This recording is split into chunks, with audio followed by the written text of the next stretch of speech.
Louis Phillips, how are you, Great. brother? Good, mate. Thanks for having me on. I'm excited for this one. It's been a long time in the making. We've been chatting back and forth about it, but glad to finally be here. You're a busy cat, brother. You're always on the go. Trying to be, yeah, and loving that as well. It's a real privilege to be busy, I think, and I'm sure you're much the same. How are you? Mate, I'm very well. Like we sort of alluded to in a little bit of pre-podcast chat, realizing that my unorganized nature is now not so fruitful in my busier world than what I'm used to, but Yeah. learning to love the fact that I'm busy. I think I enjoy chaos. I don't know if Mm. everyone can say that, but I think personally I thrive in a bit of chaos. But I also, unfortunately, let a few go through to the keeper in chaotic situations Mm. too. So I'm learning more about myself now than I think I ever have. Yeah, no, I think it's that's all part of it. The chaos thing is important. Yeah, I'd be much if I have too much time on my hands, then there's no chance I'm getting everything I need to get done. 100%. I want to ask you something, brother, and I want to see how you relate to this, whether you resonate with it at all. But I want to read you an ad that was posted in the paper in a lifetime before us, an ad posted by the great Ernest Shackleton, who was the captain of the Endurance Expedition. The ad, the title, read Men Wanted. Below, men wanted for hazardous journey, small wages, bitter cold, long months of complete darkness, constant danger, safe return doubtful, honour and recognition in case of success. Ernest Shackleton, 4 Burlington Street. Now, I wonder for you, Lewis, would you resonate with this where I say, is ultra running and entrepreneurship the modern man's endurance expedition?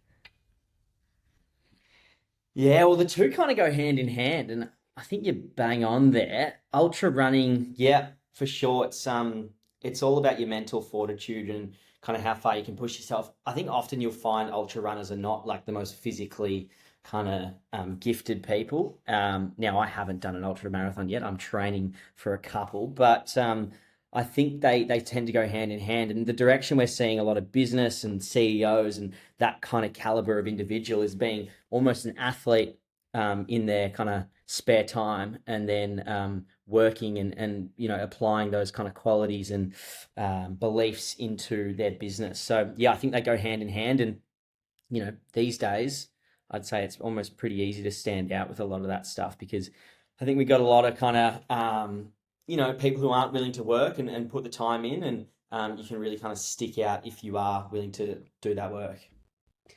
It's so true what you say, and for me, the reason it resonates is having conversations with a lot of guys, but particularly as you'd understand when you've got a platform. For me, being the podcast, less so social media, where a lot of guys listen to this show, and I think a lot of guys in their 20s at the moment feel a little bit lost. Mm. And when I look at that ad was one of the most highly successful ads put into publication at the time, where Ernest Shackleton had droves of men arrive at his address wanting to be a part of something described as months of bitter cold, safe return doubtful. But the Mm. key at the end, honour and recognition in the case of success. The success that actually was, I guess, advertised as quite doubtful. And I Mm. think about how that relates to entrepreneurship and also endurance sport. Like entrepreneurship for you with your app, Interval, and everything you're doing around it. It's so uncertain in a world that is saturated with business ideas and saturated with people who, like you, like myself, are dedicated to this pursuit of self betterment, want to do something Mm. that makes them an outlier, that makes them uncommon amongst common men, amongst common human beings. But it is so uncertain. And it's the same with like taking on these challenges that are bigger than ourselves when it comes to endurance sport. And I think that for men who are lost and want some sense of responsibility that's bigger than themselves, they are the two lanes in which we find ourselves, and I say ourselves because I'm one of them, slotting Yeah, into. 100%. Yeah, absolutely. It's something I talk to my mates all the time about is like at the start of your day when you wake up in the morning, it's like, what do I need to do today so that I can lay my head on the pillow at night and be content with the work I just put in? Like, I'm so lucky and fortunate in that I don't have a boss. Like, I do social media full time and do Interval, which is my running app. So I can pretty much wake up and do nothing if I want to. But I guarantee laying my head on that pillow at night, it's going to be pretty noisy and I'm going to take a while to get to sleep because I know I haven't done enough. And I think that's the same, if you look at it from a longer span at the end of the year, like, have you done enough to be really content and sit in those feelings and you content, with your work ethic. So no, it makes total sense, but it's almost hard to articulate, isn't it? It really is. And, you just spoke there about almost reviewing your day or reviewing your year. And like, as Matthew McConaughey says, an honest man's pillow is his peace of mind. I can very, very intimately, in my mind, look back on these moments and see them so clear. Where at the end of most years, I've never been a New Year's guy. And I used to say that, like, I'm not a New Year's Eve guy, like, I'm not a guy who celebrates on New Year's Eve. And it was like this thing that it's almost like a statement that I walked around with at the end of the year. Like, I'm not that fussed about it, and I don't really go out or I don't really do anything on a New Year's Eve. And the last couple of years, I've tried to challenge that because I've got a partner now. There's great things in my life, and I'm not a drinker, so I don't go out and party. But to like look at the end of the year as, I know, like it's just the flipping of a day on the calendar. It doesn't mean so much in the metaphorical sense. But enjoy this moment and celebrate the year that was, because you achieved a lot that you're proud of and you accomplished a lot of things that you set out to at the start of this year. But there's also going to be areas in which you failed, and that's fine. And like review those and go, how can I be better in those areas? Or are those areas relevant to me in the year to come? But I think often the reason why I didn't consider myself a New Year's Eve guy was because I'd get to the end of a year, and this was a symptom of my life between, I'd say maybe 18 and 23, where I'd get to the end of the year and look back and know that I left a lot on the table. And I don't think I liked the way that made me feel. I felt a bit of shame and guilt around that. And so I wonder that, for most of us who get that sense or that feeling that there's a little bit left on the table, how do you think for you've been able to put that feeling into action? Yeah, well, I mean, like, what you just mentioned there, I'd be like relatively similar. I think, previously, for example, Sundays would come around and I'd like love to work on Sundays. I'd be like trying to grind on Sundays and getting as much done as possible. Now, mate, Sundays are literally like locked in the calendar as like me and my girlfriend Izzy just like watching movies all day and doing absolutely nothing. And the only reason I'm able to do that is because of the previous days, like throughout the week and on Saturday, I've grinded really hard. So I've always found like, prior to being able to lie in bed on a Sunday, when I had to work on Sundays, it was because I, wasn't actually doing much during the week. So I think it's all kind of, you can't lie to yourself. And I think we've all been part of that and have lied to ourselves in the past. But yeah, the New Year's thing and celebrating New Year's, like I'll celebrate it as well. And I think it's that time for reflection is the main one. What have been some of the key reflections for you that have led to, these few really successful years, or at least successful as I deem them from the outside, looking at you and your experience, where you've been able to achieve some things that are monumentous? What were those reflections that have led to this? Oh, it's a great question. To be honest, like one thing I pride myself in terms of like business or just life in general is just kind of consistency and constantly showing up. Like I haven't had any drastic wins where I've, made like heaps of cash in 1 week or like gained X amount in 1 week, other than maybe like a following thing. But I think I attribute that to just like always showing up and being really consistent. So it is hard to put my finger on like exactly where I've changed or what I've done, where like there's been a hard, up and right shift in the graph. But I'd say there's a couple things that have, kept me going forward. That's absolutely having the right people around me. And it's a common answer that you hear all the time, but like, what does that really mean? Like, the old saying is like, it's, what is it? It's something about climbing a mountain. It's not going to be the mountain that stops you. It's the rock in your shoe. And I think that people, if you have like a negative kind of group around you or one person who's just adding slight resistance, that is the rock in your shoe. And I think I've done really well in crafting a group of mates, friends and family around me who are just understanding and supportive of everything I do within reason. Like they still pull me up if I'm being a dickhead and so on. But I'd say like the people around me is the big one. And then the next thing is like understanding that I'm good at what I do, and other people are good at what they do. So, for example, creating Interval, the app, like I can't develop an app, like I can't build an app, but my head developer, Jordan, bloody can, and he's really good at that. So I can just give all of that to him and say, look, I'll focus on kind of the marketing side and trying to get the promo behind the app. You focus on the creation. Then we've got the next person, Angus, who's elite at email marketing. Mate, I can barely spell my name, so I'm not going to do email marketing. We'll get Angus in to do that. So that's been another big one, is just like delegating tasks and giving it to, like, let the shooters shoot. That's been like a really big one, particularly this year for me. But yeah, there's so many in there. To dive into Interval a little bit, what you just spoke about, I wonder for you, like, was that an early recognition of the fact that you weren't going to do this alone, that you were going to build a team from the get-go, or is that an intervention that happened a little bit into the journey of Interval? Yeah, I mean, I think it's a great question. I haven't actually really reflected on it a whole lot, but so I mean, the app started. I had the idea for an app, like, I kind of want to look into doing something around the running space, particularly like an app, and make it seriously about running, not like a fitness app that's like workout, gym, nutrition. Like it's got to be running. And then kind of at that time, my housemate and also now my head developer, Jordan, said, mate, I've pretty much built half an app if you want to take a look at it. And we did, and then that's like kind of slowly morphed into Interval. So from there, straight away at the creation of Interval, like there's 2 people involved in it. And then, yeah, like I think building, and, I was lucky enough that I'd had kind of done a couple of years of brand work. So I had a little bit of cash behind me where I could pay people to do stuff and do it at a really high level. So naturally you start building this team around you that is elite. So yeah, I suppose not necessarily like a conscious thought of like, I need to have a group around me to make this succeed, but it's definitely something I've just known.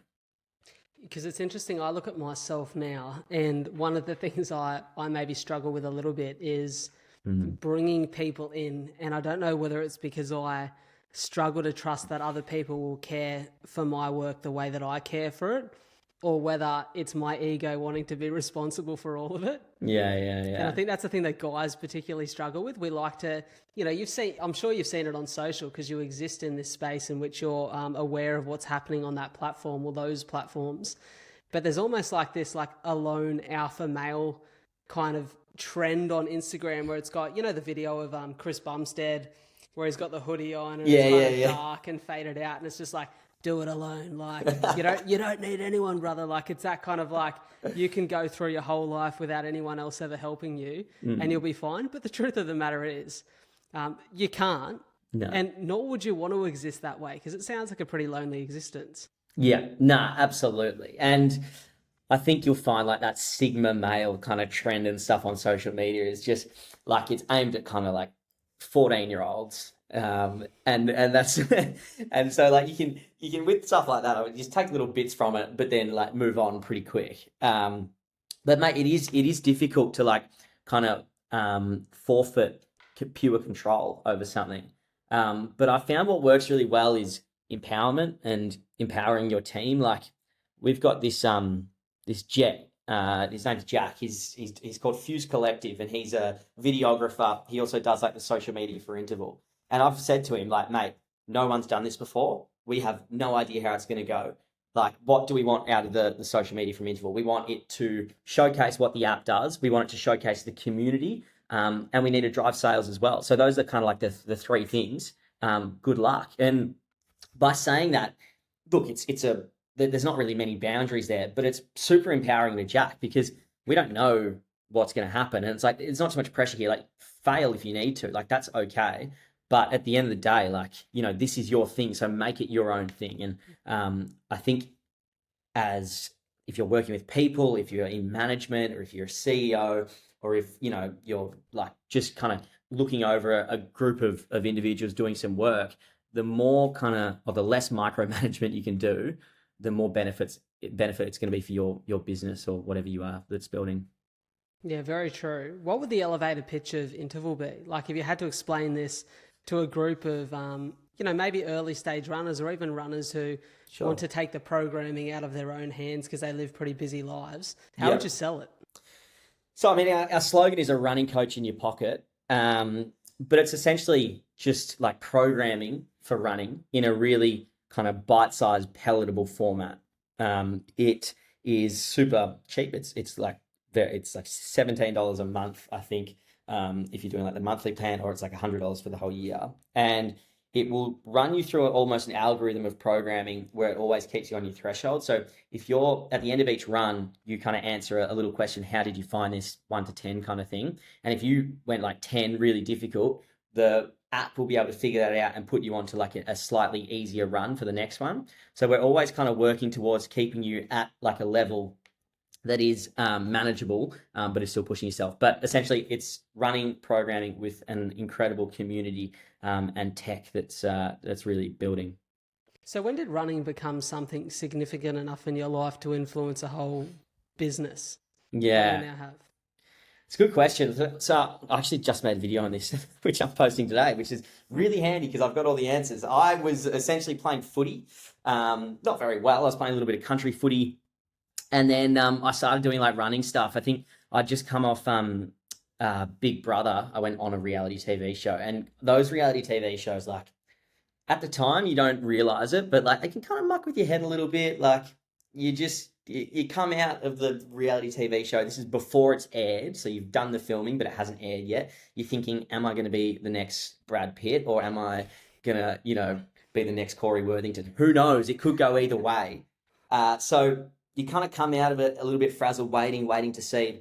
And I think I just started running to kind of like clear my head a little bit from it. And then from there, I started documenting. I've always made fitness content, and it's always kind of been an easy thing for me to do. And that my style of content creation with the running world seemed to work really, really well together.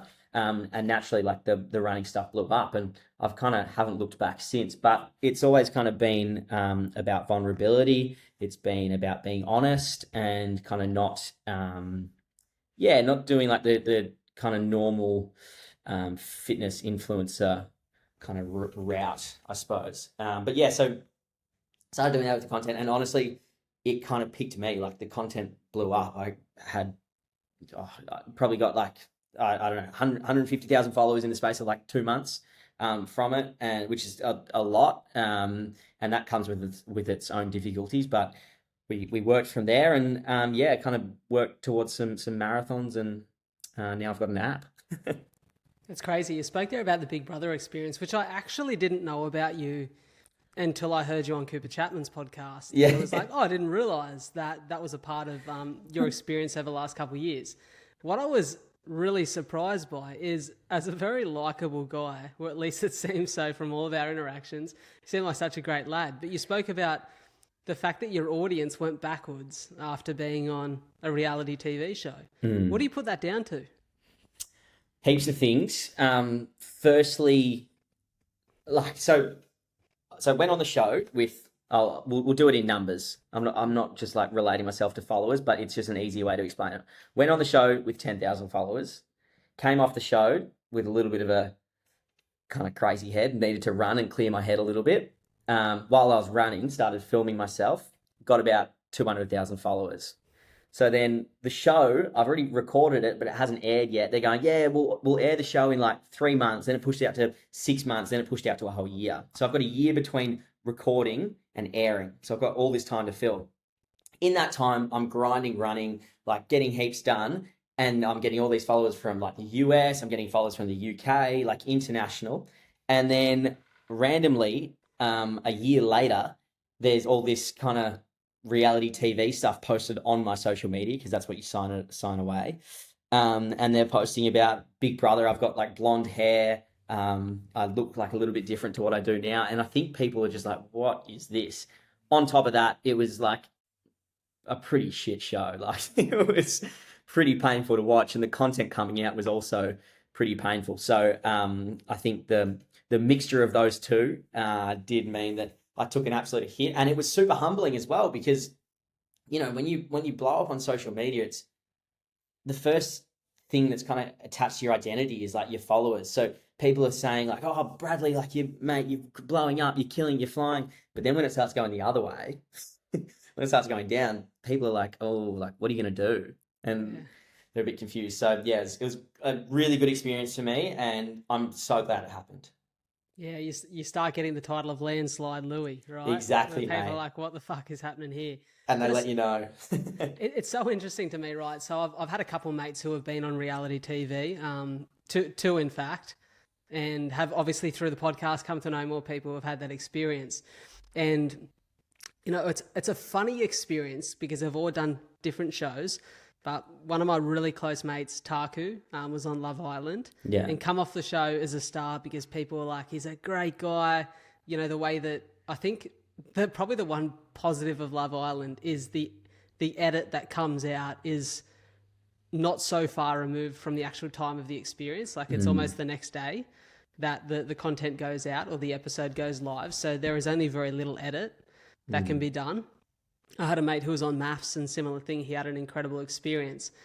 But I had a guy on the show, Bill Goldsmith, who was the absolute villain of his season of Bachelorette. Yeah. And he spoke about the way that that fucked with his head and took him a long time to get back to almost this equilibrium of, I know who I am at the core. I know the way I was raised and the human being that I am. I'm now not going to be influenced by the world of social media.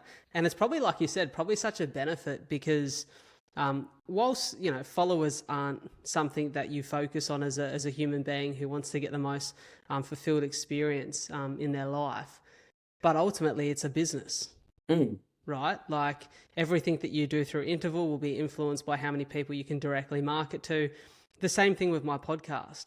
I actually hate that I've got to get better at it all because I'm terrible at it. Yeah. Like I'm not great at marketing my podcast. I'm not great at the social media element of it.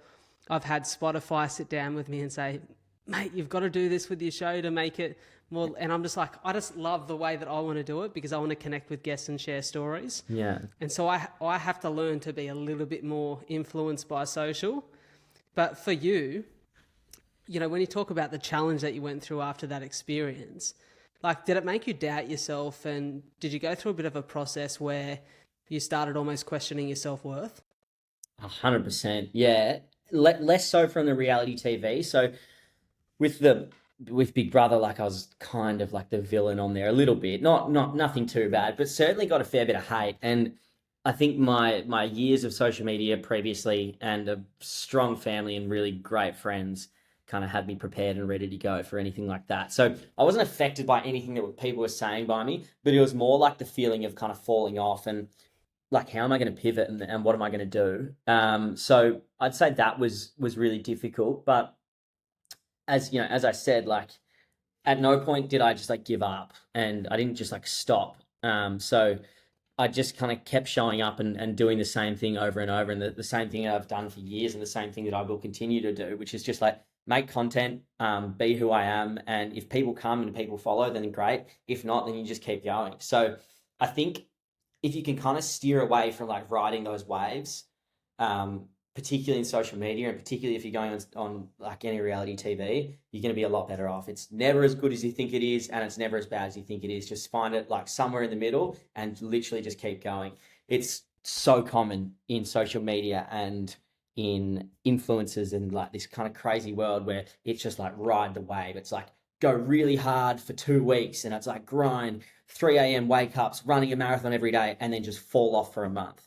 It's like, why don't we just like wake up at 6, do it 5K every day? Like just, I know it's not as sexy, eat healthy and maybe put the drink away and you'll get so much further than like sporadic, aggressive, acute changes. So that helped me a whole lot. Man, we're seeing a masterclass in this at the moment. I want to read something to you that I screenshot this morning. We're seeing a masterclass in this. We talk a lot about cancel culture in society today. And, I don't fully believe in cancel culture because I think you can only truly... There's a few cases where people do extremely heinous things. Yeah. And of course, that's going to ruin their reputation forever. However, we see these little things where an extremely loud minority has decided that they don't want someone to be able to participate in the testimony that they share or to be involved in the world that they were previously involved in. And I think you only are able to be cancelled if you allow people to cancel 100%. you. And the 100%. greatest example of this, the masterclass, I think for anyone to look at who's involved in social media or business of any kind and is susceptible to failure, aka every single one of us living daily life, is Andrew Huberman. Yeah. So Andrew Huberman is going through at the moment a testing period in his career. I'm sure he's had many of these throughout the course of his life, but particularly people are trying to cancel him on the internet because of something in his personal life that is no one else's business. It, whether it's true or not is even up for question. And I think it's actually, I heard a few people who are close to him speaking about the fact that the accusations against him was something like he was in relationships with multiple women. But the claim of that come from an ex who has been charged for fraud in the past. So, it's very, very questionable, shaky grounds in which the accusations have been made. But he put up something on LinkedIn. I believe it was this morning. And he said, hat tip to everyone who's striving to be forward center of mass, building things, giving to the world and striving to be better. It takes guts and focus. Keep going. The rest is noise. So true. And for me, that's a testament to he's just going to keep doing what he's doing. That's the first thing that he's said about it. Outside of that, he's continued to be incredibly aligned with his mission of sharing science and information and very valuable information with people through his podcast and his channels. And he hasn't addressed it at all. And I think sometimes if you don't address it, you just go straight past it. Mate, you run through it. Yeah, there's like one thing to address it, apologize, and try and move on. The next thing is just stay silent and just be so content with who you are and the people around you. I went through an almost cancelling, about a year ago, really, and I've just locked in. Family and friends around me said, "We know who you are. Like we know what was said is not true, etc." And just lock in, mate. It blows over every single time. So, yeah, there's a lot to take from it for sure. You spoke there before about the beauty of being your own boss. What does it look like for you over the course of a week? You're doing plenty of stuff with your business. You're also doing your social stuff. Is there consistency in your weeks, or is it completely inconsistent and just doing what's in front of you? Yeah, I'd say there's consistency and structure in terms of like I'll wake up, pretty early and get fitness done straight away. Whilst doing that fitness, I often record content, and then kind of second half of the day is dedicated to meetings and like recording or editing that content. And that's pretty much every day for me. There's little bits, little changes here and there, but kind of every day I'm up at about 5 and into some fitness. And then second half is meetings and content. But that's only because I kind of, everything in regards to INTVL and the business, it works out better if I can grow my following and if I can keep kind of producing good content. So we've all recognized that like, if I can just go kind of full-time content creator, obviously we have meetings and stuff for INTVL as well, but if I can kind of put a lot of my eggs into that basket, it benefits the business a whole lot more. So yeah, my week is not it's not crazy by any means, but I'm super lucky with it. I'm training for 2 ultra marathons at the moment, so the training with that is so hectic. So yeah, there's not much like socializing at the moment, but I'm really enjoying that. Are you much of an optimizer? Like, do you look at your life through the lens of how can I optimize this, or are you more of a go with the flow, listen to how I feel, a more balanced kind of approach? It's a good question. Probably a little bit of both. I'd say with fitness, very much an optimizer. That's something that I love kind of pushing myself and making sure I'm getting the most out of every kind of facet. Probably to an obsessive point sometimes. Like I'm doing boxing at the moment. And it's all I can think about. Like I'm shit at it, but it's all I can think about is boxing. And I'm doing like 90K kilometer weeks and then trying to fit in like 4 boxing sessions as well, which is just, it's not necessary. So that kind of standpoint, I'm trying to optimize everything. But then I'd say with business and stuff, I'm pretty go with the flow. Like that's honestly what we've found to work the best with INTVL. And, what do they say? Like, one CEO will get you to like, let's say $1 million, but you need a completely different CEO to get you to 10 million, to get you to 100 million, to get you to 1 billion. Like, and I can see how that works. Like right now I'm perfect for INTVL in terms of leading it. But as we get bigger, and I completely back the fact we will get bigger, we're going to need more people on board and better people doing jobs like mine. So with interval, it's obviously programming your running. Hmm. For you personally, are you programming your own weightlifting? Are you doing? I know you look like a fucking hench lad, so you're obviously lifting some weights. Yeah. But are you programming that yourself? Yeah, I do. So the head coach of Interval is my coach. He's a sports and exercise scientist. He does all of my programming, whether it's gym and running. So he does all that. But to be honest, I've had the same gym program for the last 4 years. It changes very little. So I don't really need to think about it. I don't really need to get it programmed. I'm not training for a weightlifting contest where I need to be pushing huge weight. I just want to be like feeling good, and strong enough to be doing, yeah, and like fit enough and strong enough to be doing things like ultra marathons, but also being able to kind of pick up my girlfriend. Yeah, I get that. I think in modern life, we think more about how we feel as opposed to how we look, which I think has been one of the significant changes in the fitness industry over the course of the last couple of years. And for me, it suits me, brother, because I've never been the abs guy. Yeah.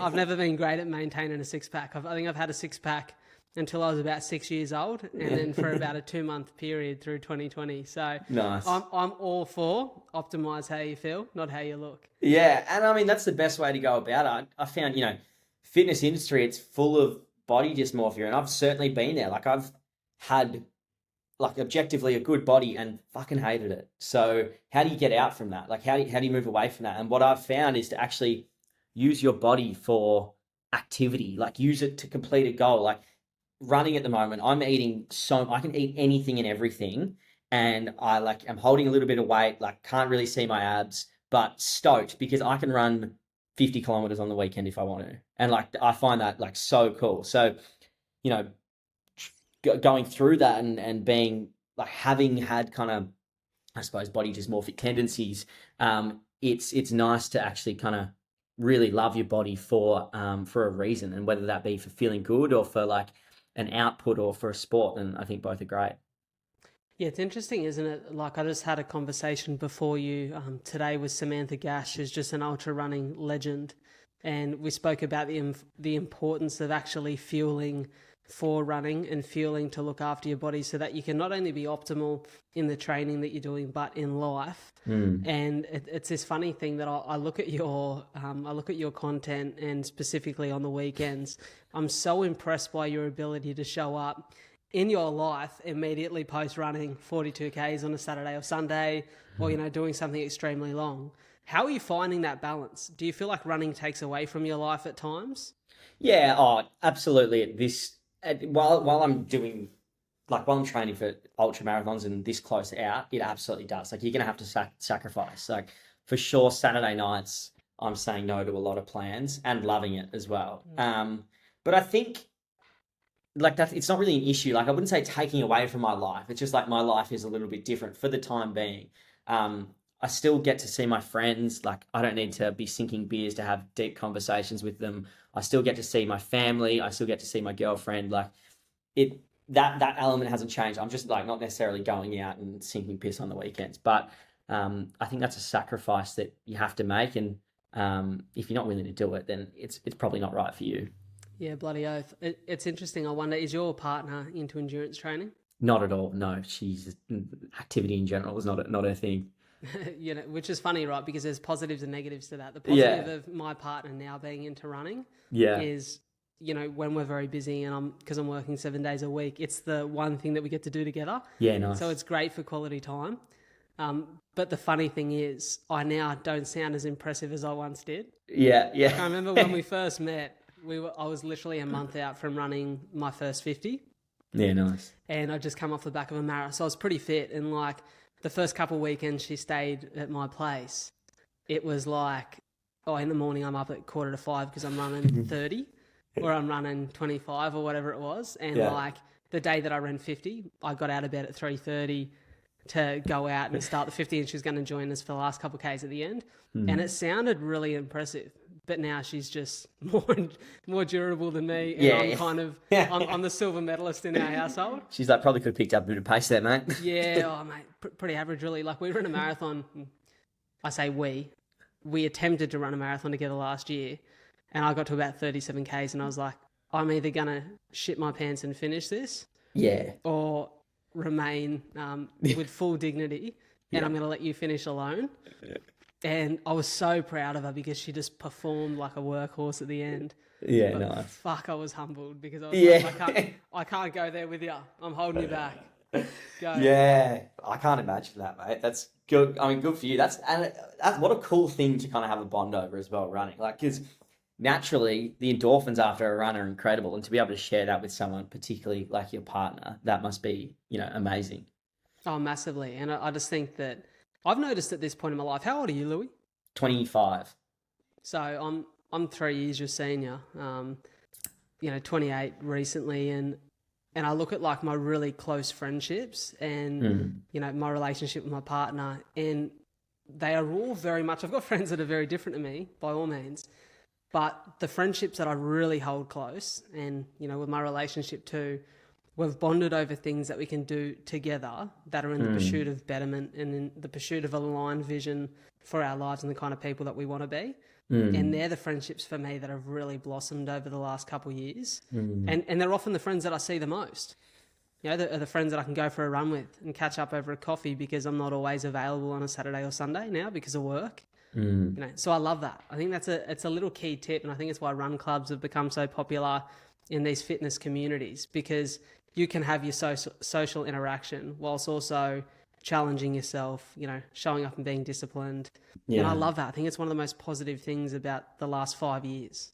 100%. And I think that being 25, it's actually quite a bit of a transition age in regards to a lot of that. Like, I'm finding there's a real like clear difference in some of my friends are like kind of very fitness, business, lifestyle focused, whereas others are still kind of going out, getting on the piss and like living for the weekend, which is also fine. Like, no one's better than the other, particularly at 25, but it's an interesting age, and it's quite kind of difficult to grasp, and it has been difficult for me to grasp, is just like kind of trying to come to terms with the fact, like, might actually have to lose some friends at times, or might have to, I might be distanced from some people because of my goals or because of like kind of what I'm more interested in at this stage. And I think if you can surround yourself with the people who are on the same kind of trajectory, you all just kind of, what is it? A rising tide lifts all ships.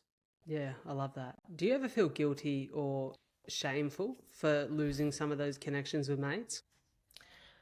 I mean, I probably am not at the stage where I've completely lost connection, to be honest. But I mean, it does play on my mind a little bit. Like, it's tough. I struggle always saying no to like going out and getting on the piss on the weekend at the moment, because like I'm not going to do it. It doesn't interest me. But I also just feel awful because it's like, oh well, do you want to come for a run tomorrow at 5 a.m? It's like, well, no, they don't either. So it's kind of a two-way street, and it's not like I'm just saying no to them. Like, it kind of works both ways. But yeah, I'd say it plays on my mind a little bit. One of the things that I find challenging is, and I've tried to test myself on this, but I literally have no energy for anything, mate, that exists after the hour of 8:30 p.m. Oh, mate, of an evening. Like, I just want to, there's nothing that sounds better to me. Like, when I get to the end of a work day, last night I got home probably at 7ish for dinner, and I said to Safe, there's nothing I want to do more right now than have a cup of peppermint tea and watch The Mentalist. In bed. Sign Fuck the me TV, up. get the laptop out. Get the sit in lappy bed, baby. And I'm probably going to get maybe towards the end of this first episode Yeah, and call it a can't day. that peppermint's doing its work. Yeah, it's absolutely doing its work. And it's one of those things that sometimes I feel guilty that I think as a perfectionist, and I found this to be a real challenge. I wasn't typically a very disciplined guy until about 2020 when I started training for my first marathon, and I reaped incredible reward and felt and experienced such transformation in my life off the back of really challenging myself and being accountable to something for the first time in a long time, that it becomes so addictive that if I didn't wake up at 4:45 when my alarm went off in the morning and I didn't run or train first thing, the rest of my day was a write-off. I was like, fuck, I've fucked it. It's out the window. Yeah. I was like so self-sabotaging towards the rest of my day that I had to learn to go, mate, you're more balanced at nature than this. Yeah. Like, there's seasons for everything. If it's your mate's birthday on Saturday night, you don't have to piss off at 9 o'clock because you know you're going to be tired for the morning. Guess what? You're doing nothing on Sunday. If you go for a run 2 hours later, it ain't going to change anything. It's okay. It's so true. It can be like quite debilitating as well, can't it? Like that feeling of, you know, having to be in bed at this time and like I have to do this. And if I don't do this, then I'm not going to, you know, be happy or like content for the rest of the day. It's definitely that's, you know, back to that steadfast thing. It's like you just want to find that happy meat. Like everyone in this world is going to be so much happier if they just find that kind of happy medium and keep bumbling along. And it sounds like mediocrity, but you know, some would say mediocrity might be the key to happiness. Well, it's almost the Goldilocks theory, right?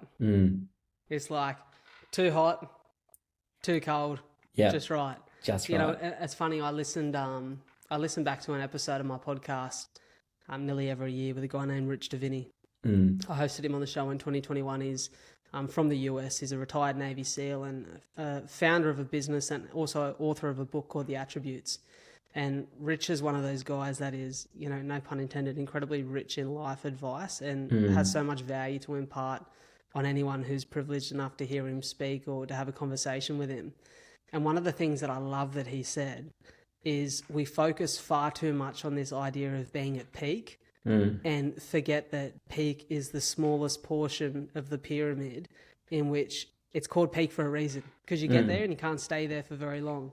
And this idea of focusing on optimal and like the durable, steady, long-term option of being optimal at what you do and being able to come into peak and then have your season for rest. And I think that's something that I'm learning now in my life is that I can't do everything all at once. Like you can have anything you want, but you can't have it all at once. Yeah. It's so true. Yeah, mate, and like it's consistent with fitness as well, isn't it? Like you just can't be peaking all the time. You've got to be, you know, you got to find that spot. I mean, that is why, like people who do steroids, I've never done steroids, never will, but that's why they struggle so much when they come off steroids. It's like, because they've just lived this kind of peak and they will never get that again unless they get back on cycle. So it's like, you don't want to fall into that trap where you just like, for you to be content and happy, you have to be doing 4 marathons. You've got to be, you know, making heaps of money. You've got to be like, everything's like optimized at the absolute peak. You just want to find that steadfast. It's funny. I'm actually, after our conversation finishes today, there's a delivery waiting at one of the couriers for us, a collection of a few things from Pure Sport. Yeah. And I'm a big fan of some of the supplements they have, but I'm not typically a supplement guy. Like I just look at things that I feel like are going to necessarily have an impact on my life. And I'm very seasonal with it. So if I feel like I've been struggling with my sleep, I find their Unwind tablets are really useful. Yeah, nice. I've never been this sounds very much like an ad, but I've never been sponsored by anyone like that on the podcast. But I found I just get better deep sleep and restorative sleep. Yeah, off nice. them. And so like for a period where I feel like I want to be sleeping better because I've been tired or lagging, I'll get some of them. But the one thing that I'm about to try, which I've never tried before, is Tonkat Ali. Oh, I've heard of that. Yeah. And it's essentially like a natural root extract that seems to enhance your body's ability to produce testosterone. So it's not artificially, it's encouraging the body to utilize its regular processes to enhance your testosterone levels. And there's a lot of good research around it. But one of the things I'm often curious about, once I feel the power of Tonkat Ali, will I be able to be a mortal man again? He's back. I'm like, can I take that step back? So I'm always hesitant with this sort of stuff. But it's like, if you get too attached to it, not that it's going to have a profound, like, I'm not going to turn into fucking Terry Crews, right? You might. You never know. Shout out to Pure Sport if you do. 100%. If They'll I do, this is sponsor the the pod. best ad ever. Yeah. But I'm kind of like, don't get too attached to anything. Like, always understand how to utilize things and use them as tools. Yeah. But don't rely on them. Yeah, mate, tough one. Tough to do, especially in the, like, if you're in content creation and, like, you know, podcasting and all that, there's a good chance you have, like, quite an addictive personality and, like, quite, like, an obsessive personality, which, like, I do as well. So you have to be so careful of that stuff. But, I mean, look, Tonkat Ali, it's a plant extract, isn't it? Or it's a root extract? Yeah, so extract. Relatively safe, although I suppose heroin's the same, but do be careful. Yeah. It's like not advised. Yeah. Yeah, No, yeah. but you should Heroin be is all right. not You should be advised. pretty Yeah, safe. Yeah. Don't do heroin, but Tonkat Ali is probably give it a crack. give it a whirl. Yeah. I love it. I love it. It's interesting that you spoke about like that addictive personality, and I'd say that I'm very much the same. Mm. Although I'm very addictive in some areas of my life, things that I enjoy and I love, and I attach a sense of passion or meaning or purpose to them. I get very addicted to them. But I think overall, I'm quite a balanced guy by nature. I don't Mm. ever do anything to the fullest extent where nothing else can exist in my life. So I'm pretty balanced in that sense. But I wonder for you, Mm. are there any commitments that you've made in your life over the course of the recent period of years or months or weeks or whatever that might look like, however this resonates, in which you no longer believe in that commitment and have to challenge yourself to rid yourself of that? Oh, good question. Commitments. Can you give us some examples? What about for you? So this is an interesting one because I heard this question the other day and I thought that's a really interesting question to ask someone. It's quite deep, right? Mm. And I challenged myself and I thought, well, how would I answer it? If I'm going to ask someone, I need to come up with an answer. Yeah, for when I do this to you. And yeah, and I'm like, what would make sense and what would be a true answer? Not just an answer for an answer's sake, but what actually reigns true.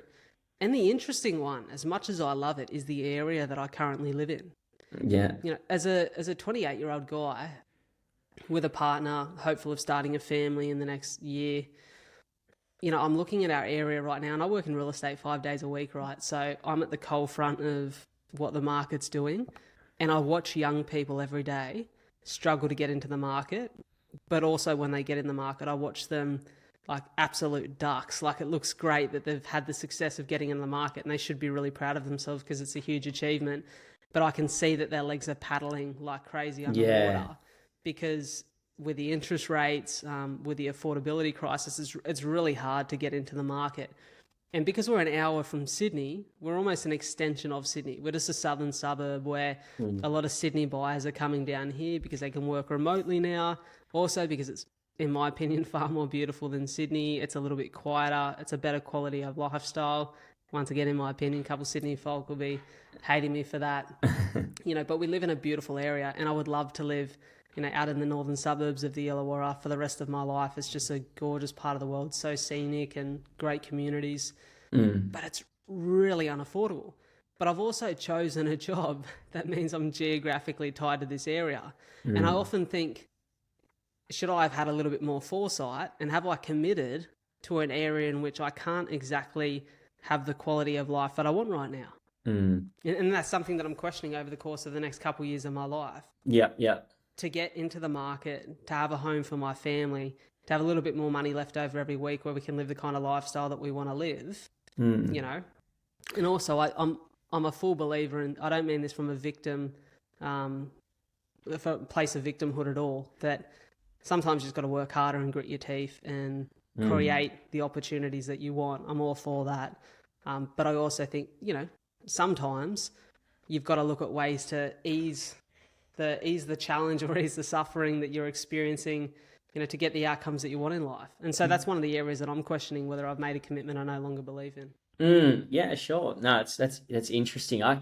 Thinking it through, there's plenty of things I've gone back on, whether it be in fitness or, you know, in relationships or in lifestyle stuff. My thing's probably been, and it has been changed, but I always, you know, going down like the route of property and lifestyle and all that, but always thought it's just be kind of a process of like try and get a house before I'm 28, like lock that in, then get a family, like lock that in and kind of build. Whereas now I'm so much, particularly with like, you know, the growth of Interval and all the opportunities that's offered, I'm very much in the mindset of like, I don't want to go down that traditional route of like locking myself down geographically with a house, and then just like paddling away, as you said, like ducks, you know, kind of feet going underneath the water. Like I'm very much in the mindset now where it's like, I want to throw everything I have at Interval. And it's like quite a scary thought, but I've kind of haven't had that thought before until recently. And, you know, whether that means moving to the US or just moving around in general and trying to spread the name, then that's what I'll do. But yeah, I definitely kind of previously thought I'd just like lock in and try and, you know, use social media and buy a house eventually, and then like what, keep doing social media, like keep making TikToks when I'm 50. Like, bugger that, mate. I need business behind me, and I want to make it. Mate, I love that, and I think it's very sound advice that you don't ever have to do life according to society's expectations of you, and something I often have to remind myself. And I love what you said about capitalizing on the opportunities that are in front of you, and knowing that at the right time, the opportunities to lay roots, to set foundations, they all come to you when it's the right time, and you recognize it when you're ready for it. So Yeah. Brother. Yeah. Sorry, On. just on that as well, like just like the thing of kind of the general trajectory and like how all that stuff feels. I've struggled with that my whole life, well, particularly recently in terms of meeting new people and coming across, and I always just get such like anxiety around like explaining what I do as a job. Like I'm a content creator. It's like, oh, what, you're an influencer? I'm like, you're flog, mate. And like coming to terms with that has been really difficult. But now I'm in this space where it's like, fuck, I couldn't care less about what people think of me firstly. But secondly, I actually think I'm doing something pretty cool here. So trying to be proud of that. And, the school I went to, I was super lucky and fortunate to go to the school that I did go to. But everyone's kind of coming out of that in Big Four accounting and banks and lawyers. And then I'm just like some guy on Instagram, and I'm embracing that as much as I can. And I'd challenge and kind of encourage anyone listening to do the same. Yeah, I love that. There's that incredible Jim Carrey clip where I think it's like an acceptance speech at the end of like receiving a degree, where he says something along the lines of, my father gave up comedy to take a safe, secure job in accounting and was fired from his job. Yeah. And he says you can fail at anything. Why not fail at the thing that you love? So true. And mate, I'm a huge believer in that. I threw my house away. I threw my career away for a period of 4 years to absolutely go on the wild goose chase of trying to become a full-time podcaster and speaker. And, it wasn't necessarily speaking that I set out to do, but kind of fell into that. Yeah. And, I'm at a point in my life now where I'm balancing it all, and I'm doing what is exactly right for me right now, and for my partner and I to take that next step in life that we want to take. And there's a quote that resonates with me highly that I heard just last week from a guy named David J. White. And I've been sharing this with everyone I get the chance to at the moment, because I think it's so valuable. He says, if the path you're on is clear, then it's probably not your path. You're just following in someone else's footsteps. And so I think for anyone who feels a little bit like they don't know, what the next year looks like, what the next 5 years looks like, just like look at that next step. So can you true. take that? And actually, what's your gut telling you about that next step? Because it's likely right. Yeah. Yeah, 100%. Not what old mate's telling you to do, who is living a life that you don't want to live. It's like, how often do we take advice from people who have lives that we don't want for ourselves? Oh, mate. Too much. Yeah. Yeah. AKA the people on social media often who are telling you what you should do with your business. Yeah. And why you shouldn't have gone on Big Brother and all of these things. Yeah, It's like, plenty of that. "Hey, mate, I'll swim in my own lane, thanks." Exactly right. And it's like, it's hard to think about, if you've got this business idea or just a general career or lifestyle goal. It's like the top of the mountain. If you're looking up at it, it just looks so far ahead. Like, mate, you just got to keep your head down, step by step, day by day, minute by minute. And, hopefully you get there. Brother, I've got no doubt that you will. I've been blessed enough to sit here and have this conversation with you. I love everything that you're doing. Aspired by, mate, not just what you're doing in your business world and in the fitness world, but, mate, hopefully one day I might have to get on that interval app, because if it makes my rig look anything like yours, mate, I'll be absolutely stoked. One of my goals for next year is just to be a little bit more hench as I get closer to 30. Good man. So, brother, it's been a real We'll get you privilege. on it. Thank you for coming on. Mate, thanks so much. And really appreciate it. It's been a great chat. Mate, thank you. Take care. Cheers, you too.